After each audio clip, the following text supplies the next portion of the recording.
Seiring resminya Martin Paes berstatus WNI dan menjadi pemain naturalisasi Timnas Indonesia, pengamat sepak bola Indonesia, Akmal Marhali mengingatkan posisi penjaga gawang. Ia berpendapat keputusan yang bijak bagi Timnas Indonesia untuk menambah kekuatan dalam pilihan di sektor penjaga gawang. Menurutnya, kiper yang ada yakni Hernando Ari tak harus berkecil hati dengan kedatangan Martin Paes. Sebab, Hernando harus bisa membuktikan bahwa dirinya masih pantas untuk menjadi tembok terakhir Timnas Indonesia. Akmal berharap akan adanya persaingan yang sehat bagi kedua penjaga gawang untuk mengisi slot menjadi kiper. Timnas Indonesia akan melakoni kualifikasi putaran ketiga Piala Dunia 2026 menghadapi Saudi Arabia pada 6 September 2024. Kondisi ini membuat pemain yang merumput di FC Dallas itu belum bisa melakukan debutnya, karena keterlambatan pendaftaran. Lebih lanjut Akmal menjelaskan pria berusia 26 tahun baru bisa melakukan debutnya di match kedua saat menjamu Australia pada 10 September 2024. Menjelang dua pertandingan kualifikasi Piala Dunia 2026, pemain Timnas Indonesia, Pratama Arhan, diterpa kabar miring mengenai rumah tangganya. Para pendukung Timnas Indonesia pun merisaukan masalah psikologis Arhan untuk dua pertandingan penting pada kualifikasi Piala Dunia 2026 zona Asia.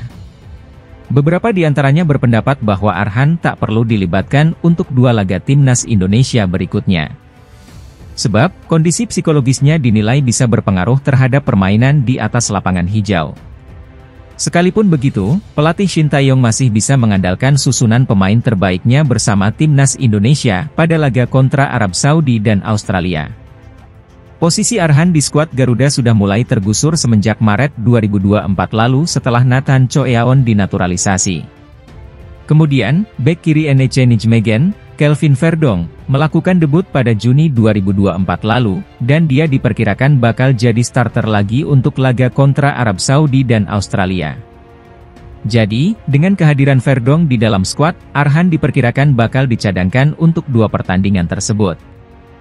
ST bisa bermain dengan skema 3 bek tengah lagi, dengan Verdong menjadi bek sayap kiri, selagi Rizky Ridho, Jordi Amat, dan Jay Idzes bisa menjadi andalan di jantung pertahanan.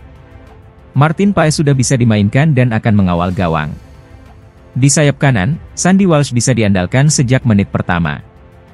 Tom Hai dan Nathan Choeaon menjadi duet di lini tengah, menopang trio Marcelino Ferdinand, Ragnar Oratmangoen, dan Rafael Struijk di depan. Timnas Indonesia tengah mempersiapkan diri untuk menghadapi putaran ketiga kualifikasi Piala Dunia 2026 zona Asia, dengan dua laga krusial menghadapi Arab Saudi dan Australia pada bulan September mendatang. Skuad asuhan Shin Tae-yong akan melawat ke Jeddah untuk menghadapi Arab Saudi pada 5 September, sebelum kembali ke tanah air untuk menjamu Australia di Stadion Gelora Bung Karno, Jakarta, pada 10 September 2024. Menjelang kedua partai penting tersebut, Timnas Indonesia mendapat serangkaian kabar baik yang bisa meningkatkan peluang mereka untuk lolos ke putaran final Piala Dunia. Pertama, kiper FC Dallas, Martin Paes, telah mendapatkan restu dari FIFA untuk membela Timnas Indonesia. Meskipun sempat diragukan karena pernah membela Timnas Belanda U21, kini Paes siap memperkuat skuad Garuda, dengan harapan bisa tampil melawan Australia. Kabar baik berikutnya datang dari Jordi Amat. Bek andalan Johor Darul Tazim ini dipastikan bisa bermain melawan Arab Saudi, setelah hukuman kartu merahnya dikonfirmasi hanya berlaku untuk satu laga. Terakhir, Marcelino Ferdinand baru saja mendapatkan klub baru, Oxford United, setelah kontraknya dengan KMSK Deinze berakhir. Kepindahan ini diharapkan dapat memberikan pengalaman tambahan dan kepercayaan diri bagi Marcelino menjelang laga-laga penting bersama Timnas. Dengan persiapan yang semakin matang dan kabar baik yang datang, Timnas Indonesia kini berada dalam kondisi yang lebih siap untuk menghadapi tantangan di kualifikasi Piala Dunia 2026. Dukungan dari seluruh rakyat Indonesia tentu akan menjadi kekuatan tambahan bagi skuad Garuda. Media Korea Selatan menyebut Timnas Indonesia bertambah kuat setelah FIFA mengabulkan banding PSSI terkait perpindahan asosiasi Martin Paes. Chosun menyoroti soal dampak kehadiran Paes buat timnas Indonesia. Kiper berusia 26 tahun itu dinilai akan membuat tim Merah Putih bertambah kuat untuk mengarungi putaran ketiga kualifikasi Piala Dunia 2026. Kehadiran Paes juga diberitakan menambah daftar pemain naturalisasi pada era Shin Tae-yong. Kini sudah ada 12 pemain naturalisasi yang siap membela timnas Indonesia. Sebelumnya Paes sudah dipastikan bisa memperkuat timnas Indonesia usai PSSI berhasil memenangkan sidang banding di FIFA. Hal tersebut diungkapkan Ketua Umum PSSI Erick Thohir melalui Instagram pribadinya, Minggu 18 Agustus. Kabar baik bagi persepakbolaan Indonesia. PSSI pada hari ini menginformasikan bahwa setelah melalui proses yang cukup lama dan ekstensif, Martin Paes akhirnya telah berhasil didaftarkan dan sekarang secara sah dapat bermain mewakili tim nasional Indonesia, tulis Erick Thohir di Instagram pribadinya. Federasi Sepak Bola Indonesia, PSSI, mengumumkan bahwa Martin Paes resmi telah didaftarkan dan bisa memperkuat timnas Indonesia di kualifikasi Piala Dunia 2026 zona Asia. Ketua Umum PSSI, Erick Thohir mengumumkan bahwa FIFA telah resmi memberikan pengesahan atas izin Martin Paes untuk pindah kewarganegaraan menjadi WNI. Alhasil, kiper 26 tahun kelahiran Belanda itu resmi menjadi pemain naturalisasi yang bisa memperkuat timnas Indonesia di putaran ketiga kualifikasi Piala Dunia 2026 zona Asia. PSSI pada hari ini menginformasikan bahwa setelah melalui proses yang cukup lama dan ekstensif, Martin Paes akhirnya telah berhasil didaftarkan dan sekarang secara sah dapat bermain mewakili tim nasional Indonesia, tulis Erick Thohir di Instagram pribadinya.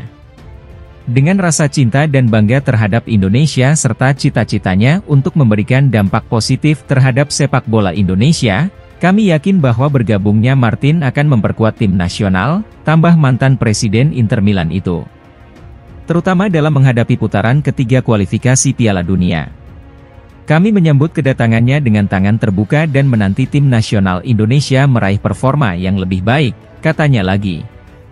Tentunya, kehadiran Martin Paes di skuad timnas Indonesia akan menjadi angin segara bagi pelatih Shin Tae-yong yang sebelumnya membutuhkan pemain berpengalaman di posisi kiper. Dalam waktu dekat, Shin Tae-yong akan mempersiapkan timnas Indonesia di putaran ketiga kualifikasi Piala Dunia 2026 zona Asia yang tergabung di grup C bersama Jepang, Arab Saudi, Australia, Cina, dan Bahrain. Di kualifikasi Piala Dunia 2026, Indonesia akan mengawali laga melawan Arab Saudi di Stadion King Abdullah Sport City, Jeddah pada 6 September pukul 1 WIB mendatang sebelum kemudian bermain melawan Australia di Stadion Utama Gelora Bung Karno, GBK, pada 10 September. Shin sendiri baru saja menonton laga Malut United melawan Persebaya Surabaya di Stadion Madia GBK, Jakarta, Jumat sore bersama dengan beberapa asisten pelatihnya. Mungkin 1-2 pertandingan akan ditonton lagi dan akan tentukan pemain-pemain yang akan diberangkatkan, kata Shin ketika ditemui awak media di sela-sela ia menonton laga di Stadion Madia, Jumat. Pada laga yang berakhir dengan skor 0-0 ini, beberapa nama yang kerap dipanggilnya turut bermain sejak menit pertama, di antaranya ada Yance Sayuri dan Yakob Sayuri dari Malut United dan Hernando Ari dari Persebaya Surabaya. Ketika disinggung apakah ada pemain lain yang akan berpotensi mengisi skuadnya pada September mendatang, Shin belum memberikan jawaban secara pasti.